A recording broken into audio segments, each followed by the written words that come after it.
Pedro Sánchez gobernu espainoleko presidente izendatu zuten atzo 8 alderdiren babesarekin. Aldeko 179 boto lortu zituen eta kontrako 171 PP, Vox eta UPN alderdienak. Indar atzerako horiek gobernu berriaren zilegitasuna zalantzan jartzen saiatu dira. Erretorika kolpista erabiliz mobilizazioak antolatu dituzte estatu osoan eta bereziki PSOEren Madrilgo egoitzaren inguruan kaos egoera irudikatzeko asmoz. Sánchezen inbestidura bertan bera gera zedin lortzeko baliabide guztiak aktibatu dituzte, tartean botere judizialak eta poliziak. Edonola ere, berriro da presidente Sánchez goiz honetan 10etan Felipe VI erregaren aurrean Zarzuela jauregian kargua hartu ostean. Sánchezek agintaldia errepikatuko du ezkerrarekin eta alderdi subiranistekin lortutako akordioei esker. Indar horiek guztiek oinarrizko agindu demokratiko bat partekatzen dute, ez dezala eskuinak gobernatu. Nazio aniztasunaren eztabaidari helduko diotela agindu zuten atzo. Gainera, Sánchezek asmo horren baitan autoritarismoaren aurkakotasunetik haratago doan alternatiba bat eraiki beharko dute eta horretarako estatuaren egituran funtsezko aldaketak negoziatu, adostu eta ezarri. Hala, amnistiak eta honi lotutako oztopoek markatuko dute legegintzaldiaren hasiera. Arratsaldeon guztioi, ordubiak pasata iritsi da, gurean gaur albistegiari heltzeko unea gaurkoan Pedro Sánchez estatu Espainiarreko presidentearen kargu hartzea izpide. Maiatz bukaeran PSOEk emaitza txarrak lortu zituen udal hauteskundeetan eta testuinguru horretan gutxienez arriskutsutzat jo zitekeen erabaki bat hartu zuen PSOEren idazkari nagusiak. Erantzunkizuna bere gain hartu eta udazkenean egitekoak ziren Espainiako kortetarako bozak uztailaren 23 aurreratzea.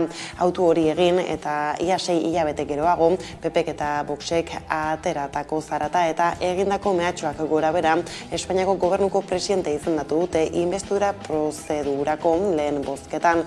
Guztira 179 boto bildu dituelarik kongresuan.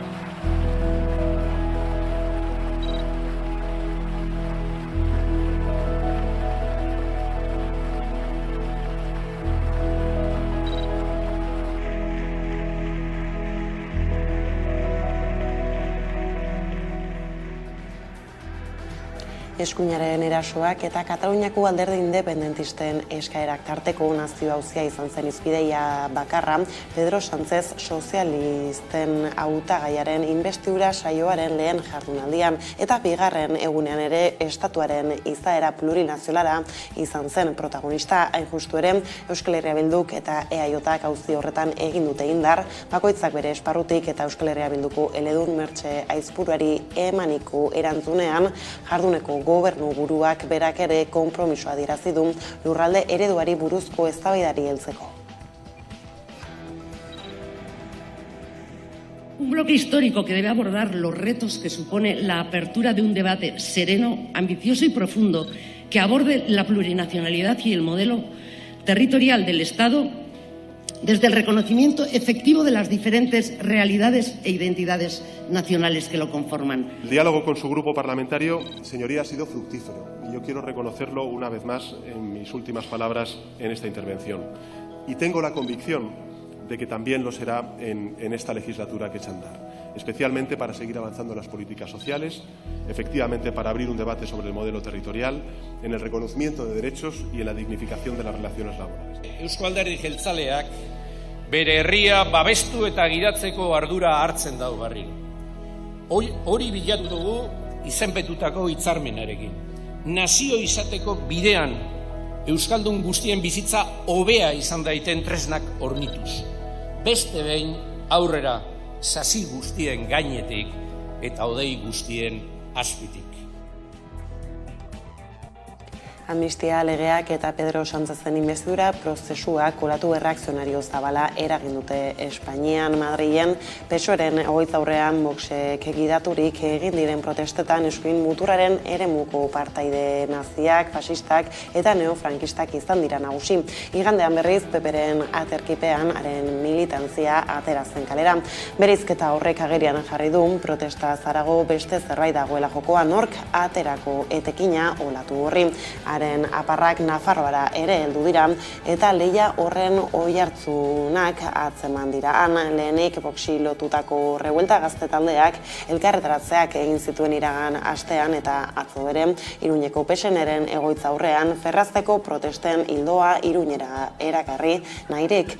Oihartzun eskasa izan zuten deialdiek ordean batik bat atzokoak lehen aldiz gainera atzoko deialdiak kontrako mobilizazioa eragin zuen ala fasismoaren goraldiari aurre egiteko asmoz Iruñerriko Kontseilu Sozialistak elkarretaratzea egin zuen.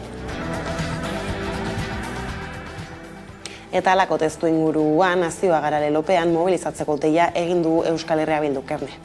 Euskal Herria nazio bada.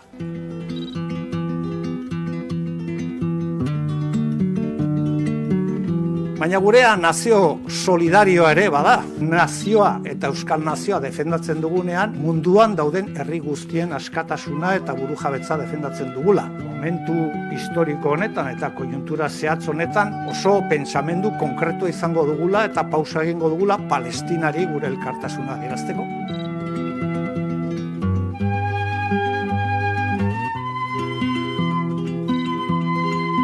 Memoria duen nazio bada. Urtero egiten dugu manifestazio honetan, Santi eta Josu gogoratzen ditugula, estatu terrorismoak erahildako militanteak, eta zentzu horretan uste dugu memoria hori ere bizirik mantendu behar dugula, eta hori ere badela arrazoi bat, abesteko, aldarrikatzeko, ukabilak altxatzeko eta gogoan hartzeko, Santi eta Josu bezalako militanteak estatuak bere garaian estatu terrorismoa erabiliz gure albotik eraman zituenak.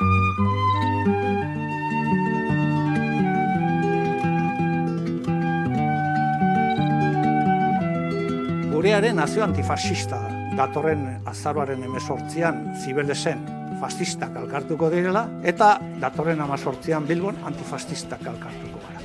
Gurea oso nazio antiautoritaria delako eta gurea ezkerreko eta antifascista den nazio bat delako. Gauza guzti hoiengatik argi eta garbi esaten dugu eta gonbidapena egiten diogu herritarrei datorren 18an Bilboko kaleak betetzeko.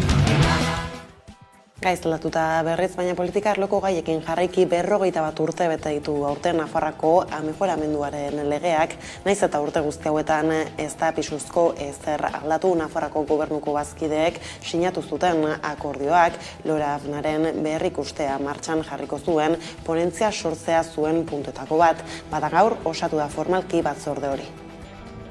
Gaur osatu da Loravnaren berrikustea eta 21. mendeko errealidadera egokitzeko batzordean.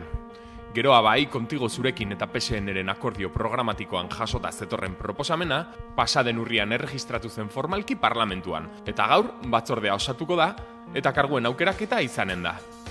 3 alderdien akordio programatikoak jasotzen zuen, konstituzioaren barnean, autogobernuaren bidean sakontzea izanen zuela helburu ponentzia honek. EH Bilduk begionez ikusi zuen ponentziaren erregistroa eta azpimarratu nahi izan zuen 40 urtetan Nafarroako gizartea eta errealitatea aldatu den bezala, Loravnak ere berrikuntza behar zuela.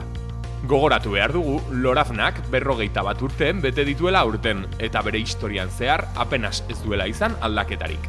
Ikusteke dago, ponentzia honek, aurrekoak ez bezala, berrikuntzak ekartzen dituen Nafarroak duen legerik importanteenera.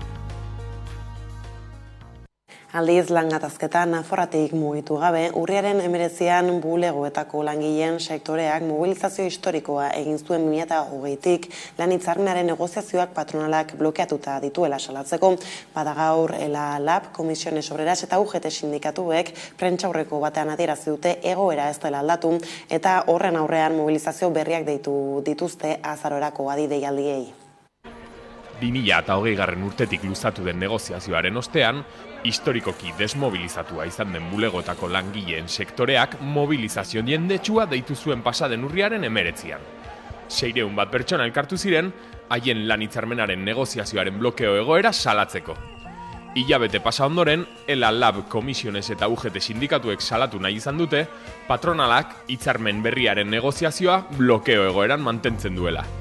2020 urtetik negoziatzen ari den hitzarmenak urte honetako abenduan du iraungitze data. Eta sindikatuek salatu dute, urteko lanaldia murriztu eta KPI-aren igoera ziurtatzea ezinbestekoa direla, langileen lan baldintza duinak bermatzeko. Hori dela eta sindikatuok ezinbestekoa ikusten dugu bai KPI-aren bermea, bai urteko lanaldiaren murriztea. Izan ere, horiek direlako besteak beste langileen beharrak. Patronalari hau azaldu diogun arren, honek beste proposamen bat mahai gaineratu zuen eta argi utzi zuen bere proposamenaren ostean langileen beharrak ez dituela bermatu nahi eta ez dituela kontutan hartzen. Berriz ere, KPI-a bermatu gabe uzten duela. Gauzak horrela, mobilizazioak deitu dituzte azaroaren 21, 23 eta 27-rako, eta azpimarratu nahi izan dute, patronalak negoziazioa blokeatzen jarraitzekotan, langileak mobilizatzen jarraitzeko prest daudela. Nazioarteko gaiei helduta berriz, Israelgo armada Gaza hegoaldean erasoak egiteko prestatzen ari da. Eskuorriak bota zituen herenegun airetik zerrendaren hegoaldean dauden herritarrei abisua emateko.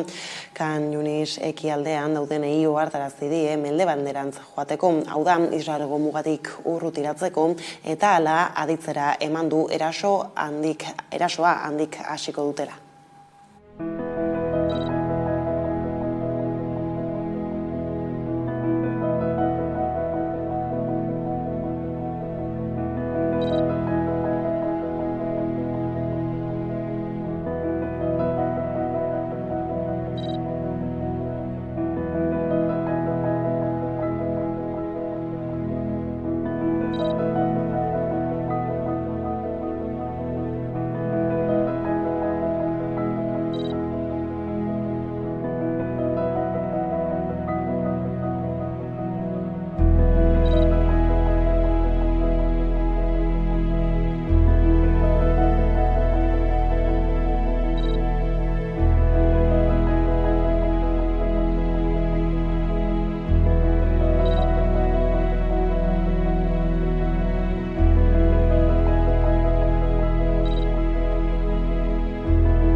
Beraz, Palestinako gatazkaren inguruko berri gehiagoren zain gurera bueltan, 23. korrikak herri oso baten harrotasuna erakutsiko du Irundik Baionara. 118 egun barruekin gozaio Irunen, martxoaren 14an, eta 11 egun igaro ondoren Baionan amaituko da korrika martxoaren 24an. Aurtengo leloa, harro herri izango da, euskal komunitateak euskararekiko sentitzen duen harrotasunaren adirazle eta erakusle. Omendua bestalde, azterketak euskaraz kolektiboa izango da. Korrikaren lekuko Euskal Herri osoan ibiliko da 23. korrikan martxoaren 14an hasi Irunen eta martxoaren 24 bitartean Baionan Lapurdiko hirian amaituko da. Harro herri izango da aurtengo leloa euskaraz eta gure herriaz harro gaudelako. Harro herri izango da leloa eta horrekin adierazi nahi duguna bada, gure herriaren harrotasuna, euskara aldarri eta euskara nagusi, baina inguruan ditugun beste iritzi eta danok batera eginda. Euskararen aurkako oldarraldi judiziala bizitzen ari den herriak inoiz baino korrikaren premia handiagoa du.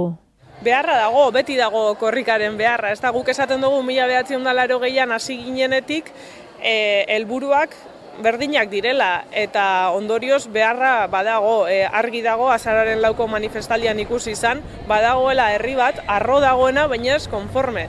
Eta euskaraz bizi nahi dugula aldarrikatzeko aprobetxatuko dugu korrika hau ere. Euskararen aldeko ahalegin eta borroka horretan aurten Ipar Euskal Herriko azterketak euskaraz kolektibo gaztea omendu nahi izan dute. Zergaitik, badalako borroka bat urte luzeetan ari direna egiten, bai baxua eta brebreta euskeraz egiteko, ezta? Eta bai gaur egun borroka horretan ari diren ikasleak, baina aritu direnak ere bai, ez? Lan handia eginda transmisioan, Ipar Euskal Herrian, belaunaldi desberdinetan borroka hori eta hizkuntza eskubideen aldeko aldarri hori aurrera eramateko eta aitortza egin nahi izan diogu korrikaren bitartez.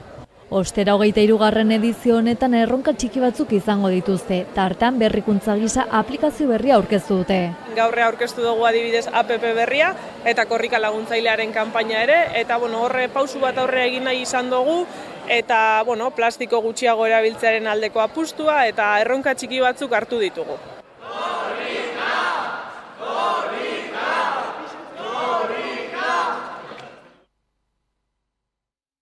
Eta Euskara Hizpide dugula 1500 pertsona inguru bilduko ditu datorren azaroaren 23an egingo den berba lagun ekimenak. Denon artean Euskara eraikitzen lelopean egingo dute 2023ko edizioa eta San Mamesen izango da Athletic Club baita Ulibarri Euskaltegiarekin batera antolatzailea.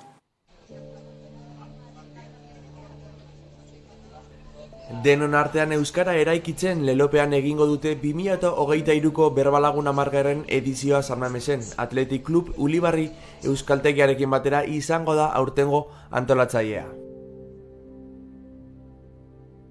1500 lagun inguru bilduko dira aurtengo edizioan Euskara kalera ateratzeko eta hizkuntzaren eguneroko erabilerak duen garrantzia aitortzeko. Errezago egiten zait erdera zait, eta nire lagunek ez dut euskera zitxeit. Osea, badakite baina, ni bezala. Azten dira haiek eta ni jarraitzen diet nahi barik. Ez nire Alkorkonekoa naiz, eta duela 2 urte etorri nintzen Bilbora, eta hasi nintzen, ikastera. Antolatzaileek azaldu dutenez aurten ere adin eta egoera guztietako euskaldunak mahai baten inguruan bilduko dira liburuei, kirolari, aisialderi eta beste hainbat gai jorratzeko elkarrizketekin batera. Bai, kontzientzia hartzeako eta egunerokoan euskaraz berba egiteko garrantzitsua da. Beraiei oso ondo datorkie horrelako ekitaldiak antolatzea.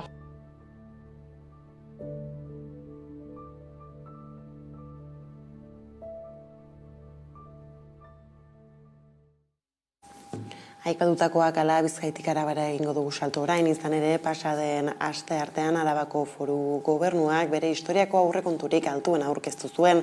Osotara 667 milioi euroko aurrekontu proiektua osatu du Arabako Aldundiak, lurraldeak etorkizunean aurkituko dituen erronkei aurre egiteko asmoarekin garatutakoa. Gizarte politikak erdigunan jartzen dituen proiektua da, totalean erdia baino gehiago sail horri zuzenduz besteak beste erresidentziak modernizatzeko plan batekin. Hau aurrera eraman alizateko hori bai oposizioko talde baten babesa jaso beharko du Foru Gobernuak. Bai Euskal Herria Bilduk zein Elkarrekin Podemosek eta PPek adosteko borondatea erakutsi dutean artean gobernuaren proposamena anbizio txikikoa eta kontinuistatzat hartu badute ere. Ziklo aldaketa agerikoa da eta Foru Gobernuaren 2024ko aurrekontuak ez dute aldaketa hori islatzen. Iraganari begirako aurrekontuak direlako eta ez dietelako erantzunik ematen Arabak datozen urte eta hamarkadetan izango dituen erronkei. Que tenemos que introducir cambios para apoyar más a las familias, en las ayudas a la dependencia, a las familias cuidadoras, en el apoyo a los autónomos y al pequeño comercio, en el impulso a la actividad. Observamos que los presupuestos son muy poco ambiciosos en políticas que son clave en el momento actual para Araba, como son el aumento de las plazas en residencias públicas de mayores, como es el tema de la salud mental, el acceso a la vivienda, un mayor apoyo a las políticas de igualdad. Eta Araban garela aprobetxatuta Gasteizko Lazarraga Kulturelkarteak Izaskun Arruen kulturgune euskaltzalea alik eta lasterren martxan jartzeko ahaleginak egitea eskatu dio udalari. Eraikina pasaden urrian martxan jartzea aurre ikusten zen, baina bertan burutzen ari diren lanak oraindik ez dira amaitu eta irekiera hurrengo urterako atzeratua izan da. Lazarraga Kultur Elkarteak Gasteizko Izaskun Arroe Kulturgunean Euskararen etxea garatzeko hitzarmena sinatua dauka udalarekin. Proiektua definitzeko, euskal eragileekin lankidetzan aritzeko eta euskal kultura, prestakuntza eta ezagutza sustatzeko programazioa burutzeko konpromisoa hartu zuen elkarteak. Horretarako diru laguntza jasoz. Proiektua halaber oraindik ezin izan da martxan jarri. Kulturgunea kokatuko den eraikina oraindik ez dago prest. Hainbat lan bukatu eta baimenak onartu behar baitira. Gauzak horrela, Lazarraga Elkarteak ezin izan du hitzarmenean adostutako programazioa gauzatu. Horri helduta, Gasteizko PPek elkarteak jasotako dirua itzultzea eskatu du. Antzokian ez baita aktibitaterik mantendu. Lazarraga Kultur Elkarteak bere aldetik programazioa burutzeko aukera izan ez badu ere, bestelako lanak egin dituela eta erabiligabeko dirua itzuliko duela baieztatu du. Bide batez, udalbatza osatzen duten alderdiei proiektuaren alde egitea eskatu die, Izaskun Arroe Kulturgunea lehenbaien irekitzeko ahaleginak egitea aldarrikatuz. Ordea, Dortzakoak auzo elkarteak udala kolarizun egin nahi duen landare labirintoaren aurkako mozioa eraman du gaurkoan udalbatzara. Salatu dutenez, PSE eta EAJaren udal gobernuaren proiektuak eremu naturalizatu bat suntsituko du ingurunea errespetatzen ez duen atrakzio turistiko bat eraikitzeko. Adurtzakoak auzo elkartearen kideak Gasteizko udalbatzan hartu dute hitza Olarizuko zelaietan instalatu nahi den landare labirintoa bertan bera uztea aldarrikatzeko. Elkarteak SOS Olarizu plataformaren ordezkari bezala agertu da proiektuaren kontrako mozioa defendatzeko. Udal gobernuak landare labirinto bat sortu nahi du Olarizun, bertako lorategi botanikoa ezagutzera emateko asmoarekin. Proiektuak 2018an iragarri zena, auzokideen aurkakotasuna izan du eta zelaia babestearen aldeko 6.000 sinadura bildu dituzte. Salatzen dutenez, biztanleriaren parte hartzerik gabe egindako proiektua da, eremu naturalizatu bat suntsituko duena. Artificializar la campa poniendo un seto y cemento no es más que crear otra isla de calor. En una palabra, se va a destruir lo que hoy es un maravilloso entorno natural que da a las personas y mascotas que lo visitan bienestar físico y mental. PSE eta EAJaren udal gobernuak bere aldetik labirintoaren eragina minimoa izango dela baieztatu du eta auzokideen eskakizunari jarraituz hasierako kokapena aldatu dela gogorarazi du. De un jardín que tiene 120 hectáreas y que la ocupación mínima que va a tener este parque no llega a la media hectárea. No afecta ni al medio ambiente ni a la biodiversidad. Nosotros vamos a seguir construyendo este laberinto porque creemos que es algo bueno para el conjunto de la ciudadanía vitoriana. Adurtzakoak elkarteak proiektua bertan bera uzteko eskatzen zuen mozioa EH Bildu eta Elkarrekin Podemos taldeen babesa jaso du. PPek bere aldetik abstenitu egin da eta PSE eta EAJak ezezko botoa eman dute. Beraz, mozioa ez da onartua izan. Bada Bilbo eta Gasteiztik pasata Donostiara goaz orain duela hilabete baita. Gurasosek argitaratu zuela Jose Ignacio Asensio ikertzen ari direla ingurumenaren aurkako ustezko delitu batengatik ingurumen fiskaltzak eskatuta egiten ari dela ikerketa Gipuzkoako 5. instrukzio epaitegia. Bada ikerketaren ingurukoak azaltzeko agerraldia egin dute Gurasosek eta Jose Ignacio Asensiok bakoitzak bere aldetik. Bertan Asensio diputatuak azpimarratu du berari ezaiola ezerrez iritsi eta beraz ez dela ikertua momentuz eta leporatzen zaizkion 2 delituak gezurtatu ditu. Batzarkide taldeen interbentzio. Duela hilabete Gurasos elkarteak iragarri zuen Zubietako erraustegiaren kudaketarekin lotuta ingurumen fiskaltza jarritako saldaketa baten ondotik Jose Ignacio Asensio ikertzen ari direla. Gipuzkoako jasangarritasuneko diputatua eta Gipuzkoako hondakinen kontsortzioko presidentea dena. 2 delitu leporatzen dizkiote, ingurumenaren aurkako delitu eta dokumentua faltsutzea. Testu inguru honetan Elkarrekin Gipuzkoak eta PPek eskatu zuten Asensio diputatuak azalpenak eman zitzalak Gipuzkoako batzar nagusietan, fiskaltzaren salaketari buruzko azalpenak. Era berean Gurasos elkartea jasangarritasun batzordean presa zagartzeko eskatu zuten, bere jardueraren berri emateko. Bada aste honetan egin dituzte agerraldi horiek eta Jose Ignacio Asensiok bere aldetik azpimarratu du epaitegitik ez zaiola abisurik iritsi. No estoy investigado, señores, hasta que se me notifique. Bestalde leporatzen zaizkion 2 delituak gezurtatzeko baliatu du batzar nagusietako agerraldia. No he cometido ningún delito medioambiental No he falsificado ni un solo documento en mi vida. Bien bitartean Gurasosek adierazi du arazoak dituela Zubietako erraustegiak eta salatu egin du horien gainen Gipuzkoako agintariek duten jarrera negazionista. Bestetik Gipuzkoako hondakinen kontsortzioari egotzi dio informaziorik ez ematea eta adibide gisa jarri du azken 8 egunetan erraustegiak ez duela hondakinik balorizatu. Balorizazioa 0. Hau da, daramazki, gaur enteatu geha, daramazkila, 8 egun erraustegiak funtzionatu gabe, geldiri daude, 2 labeak. Balorizatu gabe.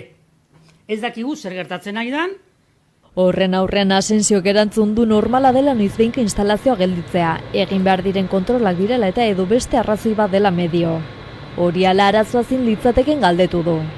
Gogoratu behar da instalazioak zenbait akats izan dituela martxan jarri zutenetik, eta herritarren artean kezka dagoela, plantak sortzen duen kutsaduraren aurrean. Eta honekin Kirolar Lola Salto, Jokin Altunak eta Peio Etxeberriak atzo egin zuten azken lana, 4:30 txapelketako finalean elkarren aurka jokatu aurretik egun horretan, erabiliko dituzten pilotak aukeratu zituzten. Finala igandean izango da, Bilboko Bizkaia frontoian 3 pilota horiska hautatu zituzten, biziagoak eta zuriska bat motelagoa.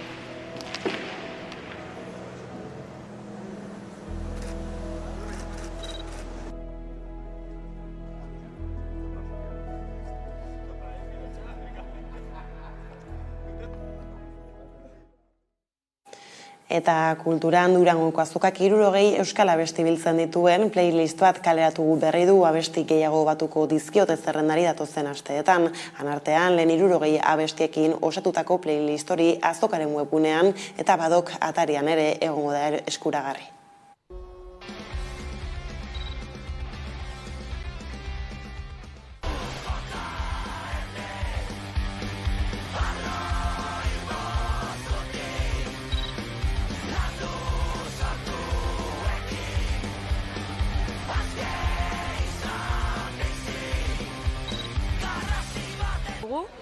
Zulera, eta abiatuko dugu.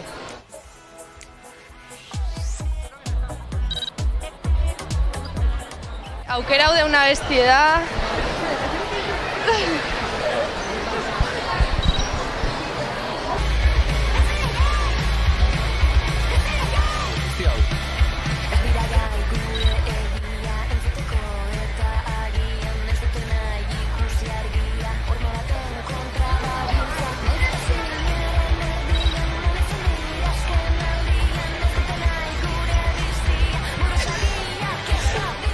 Vale, egonez ifare. Vale.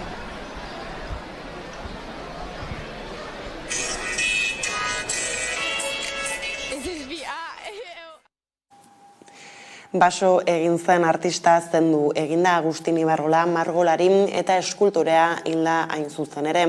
Osasunagatik urteetan agerraldi publikoetatik urrunuta egon ondotik orain dela 3 aste artistaren figura eta obra berriz ere izan ziren notizia esanguratsu Omako basoa berriz irekitzeko ekitaldian.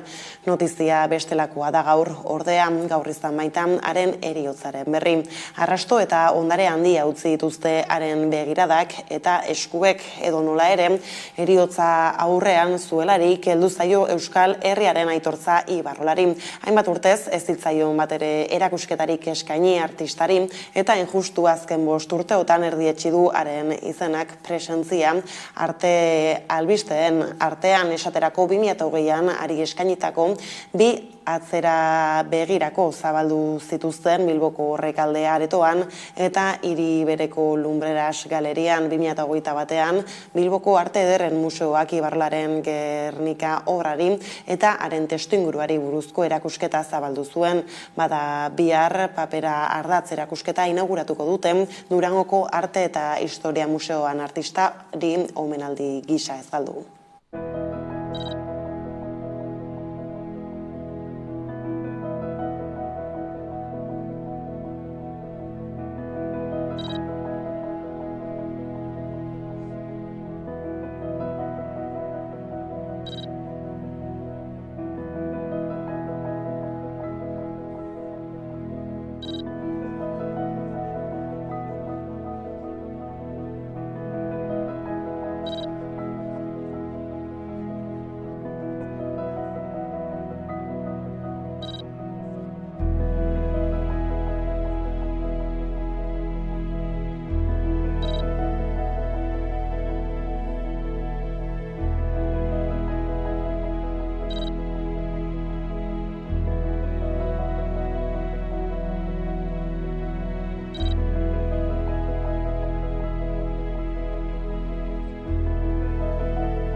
Eta honekin iritsi gara gurean gaur albistegiaren bukaerara. Hauek izan dira gurean gaur jasotakoak, edo nola ere, badakizue guztiak eta gehiago nahi duzuen aldiro 11.eus atarian asteburu nahi izan.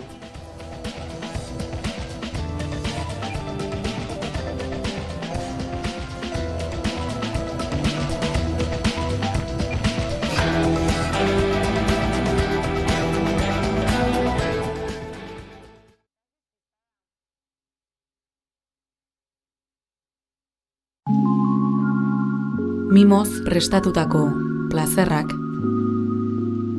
gozaitzazu etxekoekin. Oskara, eskuratu zure otarra, 3 bikoitza oskara.eusen edota 943 37 20 10 telefono zenbakian.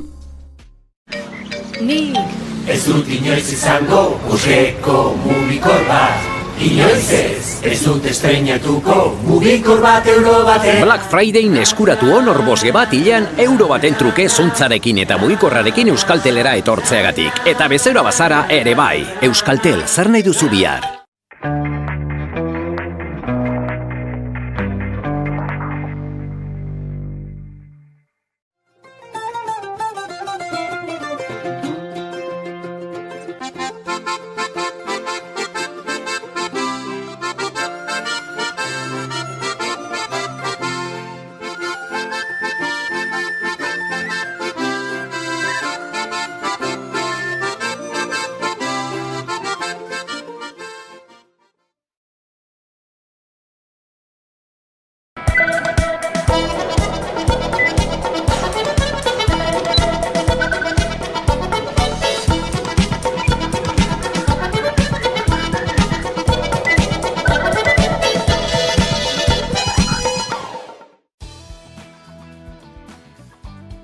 Bilbo, Donostia eta Gasteizko kaleak osasun publikoaren aldeko aldarrikapenekin bete ziren larun batean.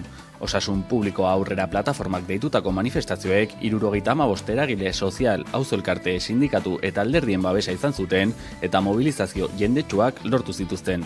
Osasun sisteman egindako murrizketak eta martxan ikusten duten privatizazio prozesua salatu zuten manifestazioetan. Diru publikoa osasun pribatuari ez desbideratzeko deia egin zuten ere, zerbitzu publikoa indartzea aldarrikatuz. Salatu zutenez, Osakidetzan egindako aldaketen ondorioz, asistentziaren kalitatea eta langileen egoera txarrera egin du. Erakundeen utzikeria dela eta gero eta familia gehiagok aseguru pribatua kontratatzen hasi direla azaldu zuten ere. Eskakizunen artean, lehen arreta indartzea, kudeaketa demokratizatzea edota hizkuntza eskubideak bermatzea. Aldarrikapen horiekin, osasun zerbitzu publiko eta kalitatezko aireak itzeko deia egin zuten milaka lagunek larunbateko manifestazioetan. Espainiar estatuaren aldaketa klimatikoari buruzko legearen arabera, 50.000 biztanle baino gehiagoko udalerriek emisio gutxiko eremua indarrean izan behar zuten 2023ko urtarrilerako. Hego Euskal Herriko hiriburuen artean, Iruña izan zen epea bete zuen bakarra. Bilboko kasuan, eremua arautzen duen ordenantza urrian onartu zen eta hurrengo urtean sartuko da indarrean. Donostian beraldetik, 2024ko amaierar arte ez da ezarriko. Gasteizko kasuan, 2024 urtearekin ailegatuko da emisio gutxiko eremua ezartzeko lehenengo fasea. Erdi Aroko erdigunea eta zabalgunearen zati bat barneratuko ditu. Sarrera egoiliarrei eta auzoko merkatarien autoei mugatuz. Hori kontrolatzeko 20 bideokamera instalatuko dira eremuaren sarreretan, matrikulak identifikatzeko.